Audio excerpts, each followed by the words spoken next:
नमस्कार, मी पंजाब डक. मी आलोय केरळमध्ये कोची शहरामध्ये. तर या कोची शहरातून आपल्या महाराष्ट्रातल्या शेतकऱ्याला अंदाज देणार आहे.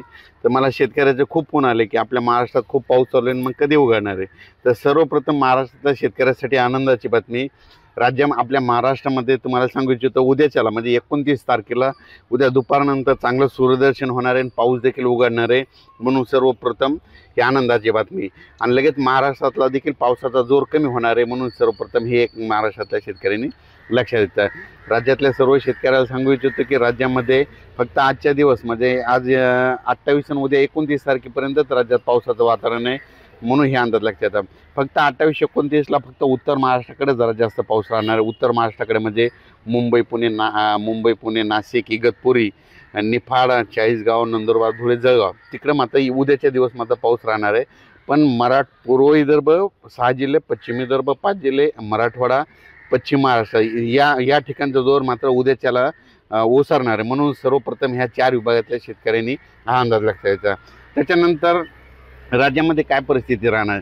तर राज्यामध्ये तुम्हाला सांगू इच्छितो की 30 सप्टेंबर, 1 ऑक्टोबर, 2 ऑक्टोबर, 3 ऑक्टोबरच्या दरम्यान राज्यात चांगलं सूर्यदर्शन होणार आहे.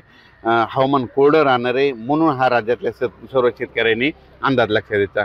मग त्याच्यानंतर परत पाऊस येईल का. तर त्याच्यानंतर राज्यातल्या सर्व शेतकऱ्याला सांगू इच्छितो की ऑक्टोबरमध्ये शेतकऱ्याचे फोन आले की हे पाऊस संपल्याच्या नंतर परत पाऊस येणार आहे का. तर ऑक्टोबरमधला शेतकऱ्याला सांगू इच्छितो की 4 ऑक्टोबर, 5 ऑक्टोबर, 6 आणि 7च्या दरम्यान परत राज्यात एकदा पाऊस येणार आहे. म्हणून हे 4 ते 7 ऑक्टोबरचा अंदाज हे सर्व शेतकऱ्यांनी लक्षात द्यायचा.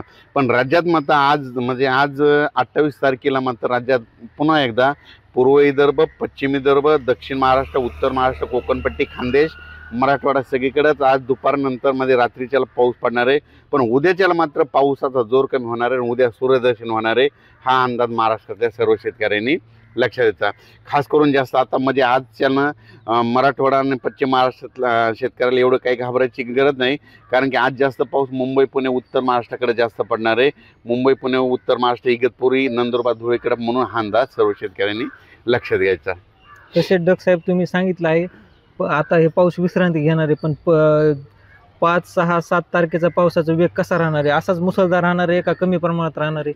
हां, म्हणजे सांगायचं झालं तर जे 4 तारखेला जे पाऊस येणार ते देखील असाच प्रमाणात राहणार आहे. ते काय होणार आहे, 4 तारखेला विदर्भाकडून सुरुवात होणार आहे. म्हणजे विदर्भाकडून काय येणार, 4 तारखेला विदर्भात आगमन करणार आहे. वर्धा, नागपूर, भंडारा, गोंदिया, चंद्रपूर, यवतमाळ, वाशिम तिथपर्यंत 4 तारखेला सुरुवात केली. 5ला तो पाऊस मराठवाड्याकडे येईल. 5, 6, 7ला परत तो पाऊस काय होईल, मुंबई पुणे नाशिक तिकडे जाणार आहे. त्याच्यानंतर 8 तारखेपासून परत 8 ऑक्टोबरपासून राज्यात सूर्यदर्शन होणार आहे. तिथून पाऊस निघून जाणार आहे. म्हणून हे अंदाज लक्षात घ्यायचा. आणि आजच एक मला पूर्णाच्या शेतकऱ्यांनी एक मला टाकलं होतं की आमच्याकडे जाळेधुळी आली. तर मी म्हणत असतो ना, जाळेधुळी आल्याच्या नंतर काय होतं महाराष्ट्रातलं, जाळेधुळी आल्याच्या नंतर तो सांगतो की पाऊस कधी निघणार हे निसर्ग सांगतं. कसं सांगतं, आज काही काही ठिकाणी जाळीधुळी आली होती. जाळीमध्ये काय होतं, झाडावर जाळी पडतात, पिकावर जाळी पडतात. जाळीधुळी आल्याच्या नंतर कंप्लीट 12 दिवसाला पाऊस निघून जातो. आणि या वयाने तुम्हाला सांगतो, आज पूर्णा तालुक्यामध्ये बऱ्याच ठिकाणी काय झालं, आज आहे 27 तारीख, आज आहे 27 तारीख, 28 तारीख. तर आज देखील जाळीधुळी आली. तर मला सांगू इच्छितो की आज देखील म्हणजे आजपासून कंप्लीट 12 दिवसाला पाऊस निघून जाणार हे संकेत आजच महाराष्ट्रातल्या शेतकऱ्यांना त्यांनी दिले. आणि त्यानंतर तुम्ही म्हणत होते ना ते केदारनाथ. हा, आमच्या मित्राचा कॉल आला केदारनाथला त्याला जायचं आहे, तर तिथलं वातावरण कसं राहील. तर हिमाचल प्रदेश आणि केदारनाथला म्हणजे बऱ्याच शेतकऱ्याचे मला फोन आले की आम्ही केदारनाथला जाणार. तर तुम्हाला सांगतो, महाराष्ट्रात जर कोणी असेल तर केदारनाथला तुम्ही काय करायचं, 5, 6, 7च्या दरम्यान जाऊ नका.